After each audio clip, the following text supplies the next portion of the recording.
परभनी शहर महानगरपालिका की लापरवाही को लेकर बैठे अनशन पर वंचित बहुजन आघाड़ी के शेख यूसुफ कलीम इन्हें अनशन पर बैठकर तकरीबन 5 दिन हो चुके हैं। वंचित बहुजन आघाड़ी के ज्येष्ठ नेता भावी खासदार आलमगीर खान इन्होंने यूसुफ कलीम इनसे चर्चा की और जिलाधिकारी इन्हें निवेदन दिया। निवेदन में कहा गया परभनी शहर के अंतर्गत आने वाले रास्ते जल्द से जल्द बनाकर दिए जाए और संबंधित अधिकारियों पर कार्रवाई की जाए। और कहा आलमगीर खान इन्होंने बताया है कि कलेक्टर मैडम इन्होंने आश्वासन दिया है कि जल्द से जल्द कार्रवाई करेंगे। क्या कहा वंचित बहुजन आघाड़ी के नेता आलमगीर खान इन्होंने, आइए जानते हैं। वहाँ पर महिला जिलाध्यक्ष सुनीता साळवे, वंदना दुथड़े, युवा जिलाध्यक्ष सुमित भालेराव, प्रमोद कुट्टे, युवा शहर अध्यक्ष श्रेष्ठ नेता अध्यक्ष NG खंदारे, शेख अनीस, शेख नबी, पाड़ा साहेब, पाइक राव, आसिफ खान, मुनीर खान, इन सभी के इस निवेदन पर हस्ताक्षर मौजूद है। नमस्कार। आज वंचित बहुजन अखाड़ी के तरफ से इस तरह से यूसुफ कलीम साहब उपोषण पर, आमरण उपोषण पर बैठे हैं। इस चीज़ को लेकर बैठे हैं कि जो महानगर पालिका की व्यवस्था है, महानगर पालिका का एक सड़कों की हालत जिस तरह से ख़राब है, उसको लेकर हमने पिछले 1 साल से प्रशासन से ये मांग की थी कि सड़कों का जो हाल है उसको सुधारा जाए और जो बारिश में कठिनाइयाँ आती है उसको लेकर के दुश्वारियों को जो सामना करते हैं परभनी महानगर पालिका में, परभनी महानगर पालिका के नागरिक, इस चीज़ को सुधारा जाए। क्योंकि हम देखते आए हैं कि ना परभनी महानगर पालिका या परभनी ज़िला हो, यहाँ पर किसी किस्म की या किसी भी तौर पर एक विकास या परभनी ज़िला के जनता को ना ही MIDC दी जाती है, ना ही युवाओं को रोज़गार दिया जाता है। और सिर्फ हम जब मांगनी भी करते हैं कि परभनी महानगर पालिका के इंफ्रास्ट्रक्चर को ठीक किया जाए, तो इंफ्रास्ट्रक्चर ठीक भी नहीं किया जाता है। जिस तरह से हम सब ने देखा कि अशोकराव चौहान जो पिछली महाविकास आघाड़ी सरकार थी, जहां पर वांगी रोड का आकर के शिलान्यास किया, एक फाउंडेशन स्टोन रखा, उसके बावजूद भी आज उसका काम शुरू नहीं हो पाया। तो इसकी हमने ज़िला अधिकारी साहिबा, डिस्ट्रिक्ट मजिस्ट्रेट से यही हमने एक सवाल किया कि ये अकाउंटेबिलिटी यानी कि जवाबदेही किसकी होनी चाहिए। तो हमको ये आश्वासन ज़िला अधिकारी मैडम ने दिया है कि जो भी इसकी जिम्मेदारी और जवाबदेही रहेंगी हम उस पर कार्रवाई ज़रूर करेंगे। और जहां पर टेंडर पास किया गया है, जहां पर फंडिंग हो चुकी है, जो गुत्तेदार अपना काम नहीं कर पा रहे हैं, उन पर भी कार्रवाई करने का आश्वासन ज़िला मैडम अधिकारी ने हमको दिया है। और इसी साथ हमने उनको निवेदन भी इस चीज़ को लेकर के ज़िला अधिकारी को हमने सबमिट दिया। और हम उम्मीद करते हैं कि कम से कम इस बार प्रशासन अपने तौर पर आगे बढ़कर कार्रवाई करे और जो दोषी है उस पर सख्त से सख्त कार्रवाई होनी चाहिए। और ज़िला अधिकारी मैडम ने ये कहा कि जो कलीम साहब, यूसुफ कलीम साहब उपोषण पर बैठे हैं, उनका उपोषण आज ख़त्म किया जाएगा। लेकिन ये हमारी, आप सबसे मैं ये कहना चाहता हूँ कि आपके चैनल के माध्यम से कि ये लड़ाई जनता को लड़नी पड़ेगी। जिस तरह का आपसे वादा किया गया, चाहे वो नगर सेवक हो, नगर पालिका हो, वार्ड मेंबर हो, ये सभी लोगों ने जो पिछले 5 साल आपके बीच आकर आपका वोट लिया और आपके वार्ड की हालत अगर आपको इस तरह की मुश्किलात का सामना करने पर मजबूर किया, तो आपकी जिम्मेदारी बनती है कि इन लोगों को आज बदलकर इस तरह के प्रतिनिधियों को आपको लेकर आना चाहिए कि जो प्रतिनिधि आपके वार्ड को चमका सके, शहर को खूबसूरत बना सके। और प्रशासन को किस तरह से दौड़ाना चाहिए, किस तरह से उनसे काम लेना चाहिए, इस तरह के प्रतिनिधियों को आपको चुनकर भेजना चाहिए। मैं इसी के साथ अपनी बात ख़त्म करता हूँ। जय हिंद। शाहूनगर जिस तरह से हमारे युवा शहर अध्यक्ष प्रमोद कुट्टे ने कुछ दिन पहले एक आंदोलन करने के लिए प्रशासन को निवेदन दिया था, जिसका जो आंदोलन शाहूनगर के रास्ता, जिस तरह का ख़राब रास्ता है, उसको लेकर एक निवेदन दिया गया था। उस निवेदन पर प्रशासन ने हमारे युवा शहर अध्यक्ष प्रमोद कुट्टे को बुलाया और लॉ एंड ऑर्डर PI साहब ने भी बुला कर ये आश्वासन दिया है महापौर ने, ये हमारे आयुक्त साहब ने, कि ये 8 दिन का समय वंचित बहुजन अघाड़ी से मांगा है ताकि शोरनगर के रास्ते को कम से कम मुरम डाल करके उसको ठीक किया जाए। और ये 8 दिन में अगर काम नहीं होता है तब वंचित बहुजन अघाड़ी दोबारा से अपना मोर्चा निकालेगी और सड़क पर बहुत ज़्यादा ताकत से उतरेगी और आयुक्त को हम कटघरे में इस चीज़ को लेकर खड़ा करेंगे।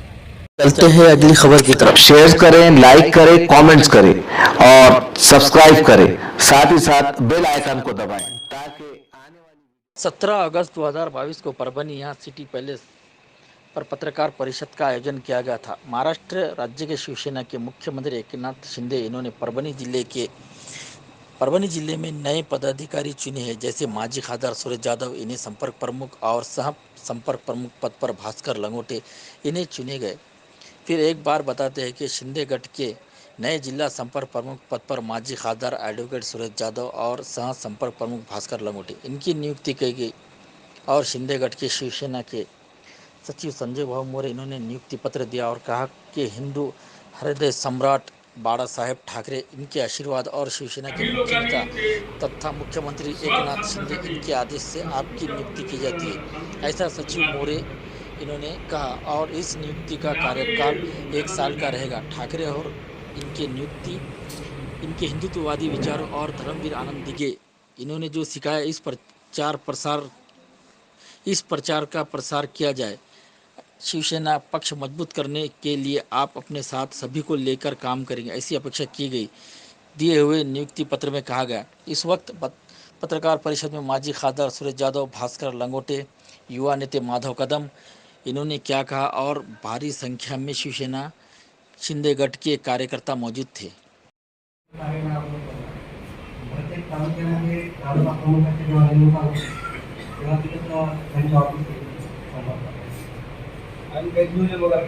पूर परिस्थिती नव्हती, तुमच्यात रेटफॉल झाला नाही का?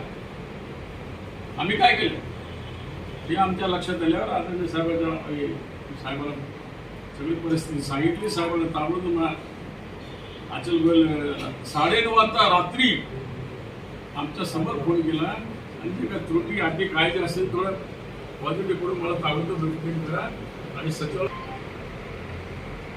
ह्याचे आपल्या जालना, परभणी आणि नांदेड। जालन्यामध्ये जवळजवळ 60-65 किलोमीटर आहे, त्याला 6,500 कोटी, 94 किलोमीटर आहे। परभणी त्याला 5,500 कोटी आणि नांदेडमध्ये फक्त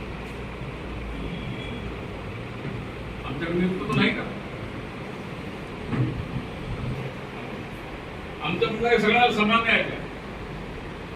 आमचे शेतकरी असतील, शेतकरी सगळे सगळे आदरणीय महाराष्ट्राचे मुख्यमंत्री शिंदे साहेबांच्या आदेशाने आमची 12 ऑगस्ट रोजी जिल्हा प्रमुखपदी निवड करण्यात आली। तसे पत्र आमचे शिवसेनेचे महाराष्ट्राचे सचिव आदरणीय संजयजी मोरे साहेब, महाराष्ट्राचे प्रवक्ते पावसकर साहेब आणि ठाणे महापालिकेचे सभागृह नेते गटनेते पांडुरंगदादा पाटील यांनी मला ते नियुक्तीचं पत्रक दिलेलं आहे। आता इथून पुढं परभणी जिल्ह्यामध्ये आमची शिवसेना कशी वाढेल आणि संघटनात्मक बांधणी कोण्या पद्धतीने केली जाईल याच्यावर जास्त भर राहील। जी परभणी जिल्ह्याची पहिली ऊर्जा होती तोच आज आम्ही शिवसेनेचा परभणी जिल्ह्याचा धमाका पुन्हा आता घेऊन येणार आहोत। आज आमच्यासोबत जवळजवळ 5,000 शिवसैनिक या ठिकाणी आदरणीय मुख्यमंत्री एकनाथजी शिंदे साहेबांच्या गटामध्ये आलेले आहेत आणि पूर्ण तळागाळापर्यंत शिवसेना आज या ठिकाणी आमच्या सोबत आहे।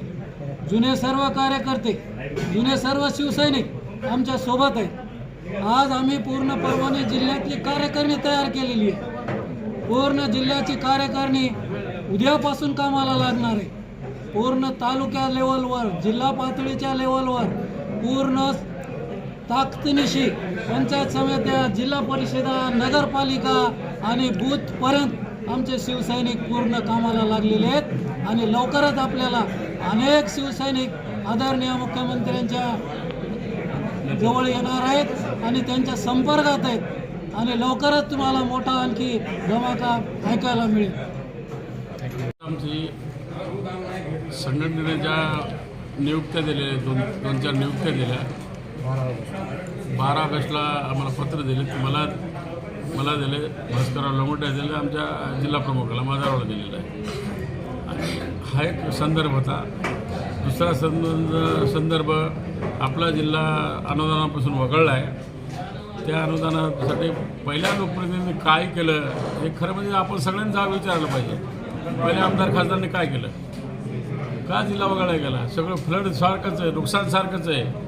आणि इथं एक सक्षम नेतृत्व नसल्यामुळं हे झाले काय असं आम्हाला शंका आहे. तो एक प्रश्न आहे. आणि जर शेतकरी जर अनुदानापासून वंचित राहिले तर पुढे विमा नाही मिळणार. आता समृद्धी महामार्गाचं आम्ही एक साहेबाच्या लक्षात आणून दिलं, आदरणीय शिंदे साहेबाच्या. म्हणजे परभणीच्या लाभदारक जास्त आहेत, किलोमीटर जास्त आहे, पण पैसे कमी आहेत सगळ्यात परभणीला. इकडे नेतृत्व नाही आपल्याकडं. आणि त्यामुळं आपल्या परभणी जिल्ह्यात शेतकऱ्याला न्याय मिळवून देण्यासाठी आमचे सगळे ही आमची जी शिवसेना आहे, आम्ही सगळे मिळून नक्की आम्ही सीएमच्या माध्यमातून साहेबांकडून आम्ही न्याय मिळवून देण्याचा प्रयत्न करू.